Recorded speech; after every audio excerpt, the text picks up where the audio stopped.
जय श्री राम, जय श्री हनुमान। भाइयों, आज की जो घटना बताने जा रहा हूँ ये सच्ची बात है और सच पे आधारित है और दुनिया का एक इकलौता मंदिर है जहाँ श्री हनुमान जी को स्त्री रूप में विराजमान है और स्त्री रूप में पूजा जाता है। हनुमान जी हाँ, आपको सुनकर आश्चर्य होना भी चाहिए, क्योंकि यह प्रसंग है भी उसी प्रकार की। दुनिया में एक ऐसा मंदिर है जहां हनुमान जी पुरुष के रूप में नहीं बल्कि स्त्री के वेश में नजर आते हैं। यह प्राचीन मंदिर बिलासपुर के पास है। हनुमान जी के स्त्री वेश में आने की यह कथा कोई 100-200 साल नहीं बल्कि 1000 साल पुरानी मानी जाती है। पौराणिक और ऐतिहासिक दृष्टि से बेहद महत्वपूर्ण इस देवस्थल के बारे में ऐसा मान्यता है कि यह लगभग 10,000 वर्ष पुराना है। एक दिन रतनपुर के राजा पृथ्वी देवजू का ध्यान अपनी शारीरिक अस्वस्थता के और गया। वे विचार करने लगे कि मैं इतना बड़ा राजा हूँ मगर किसी काम का नहीं हूँ, क्योंकि मुझे कोढ़ का रोग हो गया है। अनेक इलाज करवाया पर कोई दवा काम नहीं आई। इस रोग के रहते न तो मैं किसी को स्पर्श कर सकता हूँ न ही किसी के साथ घूम फिर सकता हूँ। इस तरह की बीमारी भरी जिंदगी से तो मर जाना अच्छा है। यह सोचते सोचते राजा को नींद आ गई। राजा ने सपने में देखा कि संकट मोचन हनुमान जी उनके सामने हैं और उनका वेश देवी के जैसा है, पर देवी नहीं है, लंगूर है, पर पूछ नहीं। जिनके एक हाथ में लड्डू से भरी थाली है तो दूसरे हाथ में राम मुद्रा अंकित है। कानों में भव्य कुंडल है और माथे पर सुंदर मुकुट माला विराजमान है। अष्ट श्रृंगार से युक्त हनुमान जी की दिव्य मंगलमय मूर्ति ने राजा से एक बात कहा। श्री हनुमान जी ने कहा कि हे राजन, मैं तेरी भक्ति से प्रसन्न हूँ और तुम्हारा कष्ट अवश्य दूर करूँगा। तुम मंदिर का निर्माण करवाकर उसमें मुझे प्राण प्रतिष्ठा अर्पित करो। मंदिर के पीछे तालाब खुदवाकर उसमें स्नान कर और मेरी विधिवत पूजा करना। इससे तुम्हारे शरीर में कोढ़ का नाश हो जाएगा। इसके बाद राजा ने बड़े बड़े विद्वानों से सलाह विचार किया और उन्होंने राजा को मंदिर बनवाने की सलाह दी। राजा ने गिरजाबंद में भव्य मंदिर बनवाया।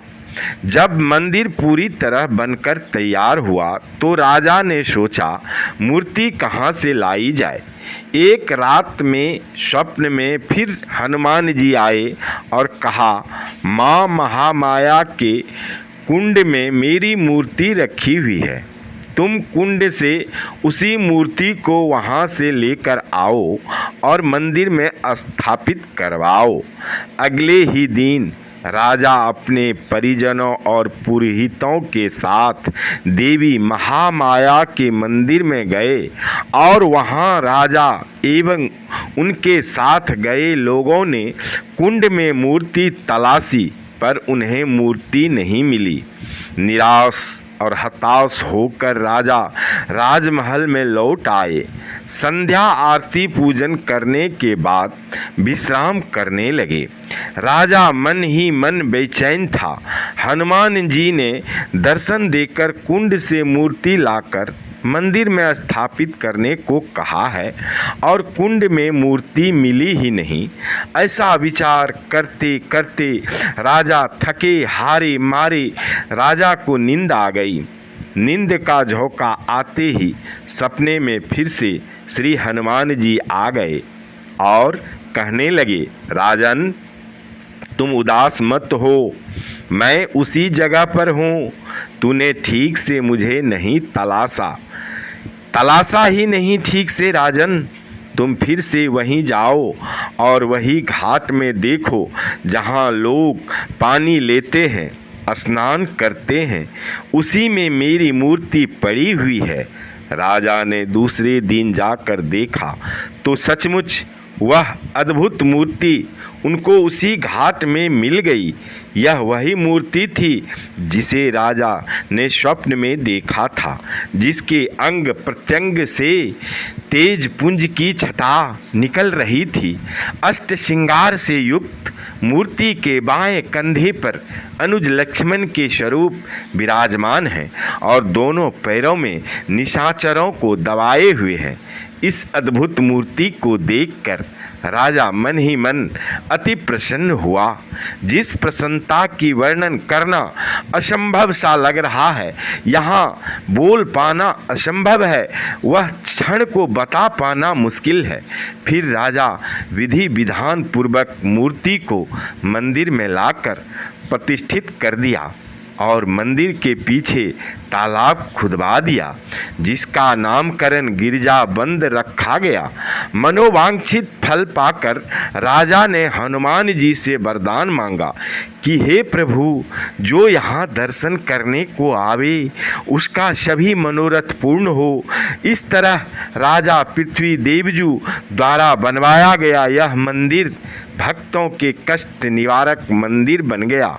वहाँ के प्रति लोगों की आम धारणा है कि हनुमान जी का यह स्वरूप राजा के ही नहीं, प्रजा के कष्ट भी दूर करने के लिए स्वयं श्री हनुमान जी ने राजा को प्रेरित करके बनवाया है। दक्षिण मुखी श्री हनुमान जी की मूर्ति में पाताल लोक का चित्रण है। रावण के सतोले भाई अहिरावण का संहार करते हुए उनके बाएं पैर के नीचे अहिरावण और दाएं पैर के नीचे कसाई दबा है। श्री हनुमान जी के कंधों पर भगवान राम और श्री लक्ष्मण को बैठाया गया है। एक हाथ में माला, दूसरे हाथ में लड्डू से थाली भरी हुई है। यह मंदिर गिरजाबंद में है, जो कि बिलासपुर से 25 किलोमीटर की दूरी पर अवस्थित है। स्थान का नाम रतनपुर है। इस जगह को महामाया नगरी भी कहते हैं। इसकी मुख्य वजह माँ महामाया देवी और गिरजाबंद में स्थित श्री हनुमान जी का यह मंदिर। सबसे खास बात यह है कि विश्व में श्री हनुमान जी का यह अकेला ऐसा मंदिर है जहाँ श्री हनुमान जी नारी रूप स्वरूप में हैं। यहाँ इस दरबार से कोई व्यक्ति निराश नहीं लौटता है।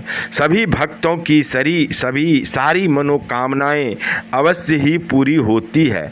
आप सभी श्री हनुमान जी के भक्तगणों को यहाँ जाना चाहिए और इस मंदिर में जाकर आराधना करनी चाहिए, अपनी मनोकामना मांगनी चाहिए। यहाँ जो भी भक्त जाते हैं उनकी मनोकामना पूर्ण होती है।